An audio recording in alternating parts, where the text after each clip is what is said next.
നമസ്കാരം. ഞാൻ തിരുവനന്തപുരത്ത് പട്ടം SUT ഹോസ്പിറ്റലിലെ പീഡിയാട്രിക് സർജൻ ഡോക്ടർ പ്രതിഭ സുകുമാറാണ്. ഇന്ന് ഞാൻ സംസാരിക്കാൻ പോകുന്നത് കുഞ്ഞുങ്ങളിൽ കാണുന്ന കുറച്ച് കോമൺ അനോമലീസ്, അതായത് ജന്മനാലുള്ള വ്യതിയാനങ്ങളെക്കുറിച്ചാണ്. അപ്പോൾ ഈ അനോമലീസ് ശരീരത്തിൻ്റെ ഏത് ഭാഗത്ത് വേണമെങ്കിലും കാണാം. ഇതെല്ലാം നമ്മുടെ ഹ്യൂമൻ ബോഡിയുടെ ഡെവലപ്മെൻറ്റ് ഒരു കോംപ്ലക്സ് പ്രോസസ്സ് ആയതുകൊണ്ട് അതിൽ ഏതെങ്കിലും ഒരു സ്റ്റേജിൽ കുറച്ച് വ്യത്യാസങ്ങൾ വരുമ്പോൾ സംഭവിക്കുന്ന കാര്യങ്ങളാണ്. അപ്പോൾ ഇങ്ങനത്തെ അനോമലീസ് ഗർഭസ്ഥ ശിശുവിൻ്റെ സ്കാൻ ചെയ്യുമ്പോൾ ചില ടൈപ്പ് അനോമലീസ് കണ്ടുപിടിക്കാം. അതായത് അമ്മമാരുടെ പ്രഗ്നൻസിയുടെ ഒരു മിഡ് ട്രൈമസ്റ്റർ അനോമലി സ്കാൻ എന്ന് പറയുന്ന ഒരു 18 to 24 വീക്സിൽ ചെയ്യുന്ന അൾട്രാസൗണ്ടിൽ ചില അനോമലീസ് കണ്ടുപിടിക്കും. അപ്പോൾ ഈ സ്കാൻ ചെയ്യുന്നതിൻ്റെ ഉദ്ദേശം എന്താണ് എന്ന് വെച്ചാൽ, ഇങ്ങനെ സീരിയസ് ആയിട്ടുള്ള അനോമലീസ് ഉണ്ടെങ്കിൽ കുഞ്ഞ് ജനിക്കാൻ ചാൻസ് കുറവാണ്. ജനിച്ചാലും അധികം സമയം ജീവിക്കാൻ ചാൻസ് കുറവായതുകൊണ്ട് ഇങ്ങനത്തെ പ്രശ്നങ്ങൾ ഉണ്ടെങ്കിൽ നേരത്തെ അതിനെ തിരിച്ചറിഞ്ഞ് അതിൻ്റേതായ വളരെ serious anomaly not compatible with life ആണെങ്കിൽ പ്രഗ്നൻസി ടെർമിനേറ്റ് ചെയ്യണമെങ്കിൽ ബിഫോർ 20 വീക്സ് ചെയ്യണം. അതുകൊണ്ടാണ് ഈ അനോമലി സ്കാൻ ഏർലി സ്കാൻ ചെയ്യുന്നത്. വേറെ സാധാരണ കാണുന്ന ഇത്ര കോംപ്ലിക്കേറ്റഡ് അനോമലീസ് ആയിരിക്കില്ല. മിക്കവാറും കാണുന്നത് കിഡ്നിയുടെ അവിടെ വീക്കം, അതായത് ഹൈഡ്രോനെഫ്രോസിസ്, അല്ലെങ്കിൽ വേറെ കുറച്ച് അനോമലീസ് ആയിരിക്കാം. അപ്പോൾ ഇതെല്ലാം അത്രയും ലൈഫ് ത്രെറ്റനിങ് അല്ല.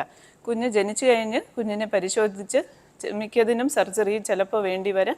വളരെ ചുരുക്കം അനോമലീസിന് സർജറി ഇല്ലാണ്ട് തന്നെ ലൈഫിന് ഇഷ്യൂ ഇല്ലാത്ത രീതിയിലാവുമ്പോൾ നമ്മൾ വേറെ ഒന്നും ചെയ്യേണ്ടി വരില്ല. അപ്പോൾ അനോമലി സ്കാൻ ചെയ്ത് അതിൽ അനോമലി കണ്ടു എന്ന് വെച്ച് ഗർഭിണിമാർ ടെൻഷൻ അടിക്കേണ്ട കാര്യമില്ല.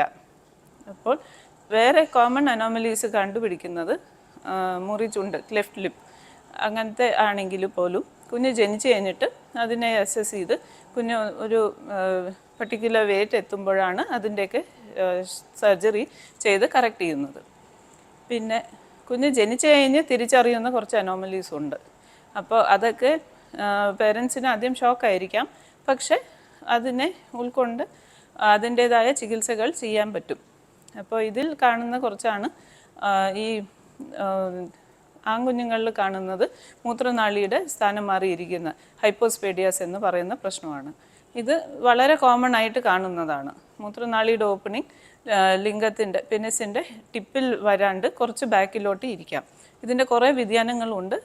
മൈൽഡായിട്ടുള്ളത് തൊട്ട് സീവിയർ ആയിട്ടുള്ള പീനോസ്ക്രോട്ടൽ ഹൈപ്പോസ്പേഡിയാസ് വരെ ഉണ്ട്. അപ്പോൾ ഇതൊക്കെ സർജിക്കലി കറക്റ്റ് ചെയ്യാം. കൂടുതൽ കോംപ്ലിക്കേറ്റഡ് ആയ അനോമലീസ് വരെ ഉണ്ട്. ബ്ലാഡർ എക്സ്ട്രോഫി അങ്ങനത്തെയൊക്കെ അതൊക്കെ കുറച്ച് സീരിയസ് ആണ്, ലൈഫ് ലോങ് ഇഷ്യൂസ് ഉണ്ടാക്കുന്നതാണ്.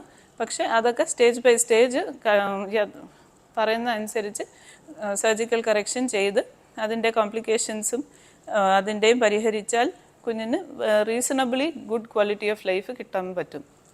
അല്ലാത്ത കുറച്ച് ലിംബ് അനോമലീസൊക്കെ പേരൻസിന് വളരെ വിഷമം ഉണ്ടാക്കുന്നതാണ്. പക്ഷെ അതിനെയും കുറച്ച് പരിഹരിക്കാൻ പറ്റുന്നതാണ്. ഈ പറഞ്ഞ പോലെ ഹൈഡ്രോനെഫ്രോസിസ് കോമണസ്റ്റ് ഒരു അനോമലിയാണ്. കുഞ്ഞിൻ്റെ കിഡ്നിയുടെ അവിടെ വീക്കം.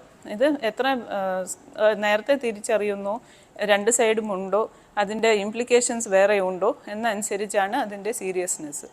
എന്തായാലും കുഞ്ഞ് ജനിച്ചു കഴിഞ്ഞിട്ട് കുഞ്ഞിനെ പരിശോധിക്കുമ്പോൾ രണ്ട് സൈഡിലുള്ള ഹൈഡ്രോനെഫ്രോസിസ് ആണ്. ഇതിൻ്റെ സീരിയസ് ആയ പോസ്റ്റീരിയർ യൂറത്രൽ വാൽവ്, അതായത് PUV എന്ന് പറഞ്ഞ കോസ് ആണെങ്കിൽ കുറച്ച് ലൈഫ് ലോങ് ഫോളോ അപ്പും ട്രീറ്റ്മെൻറ്റും ഒക്കെ വേണ്ടതാണ്.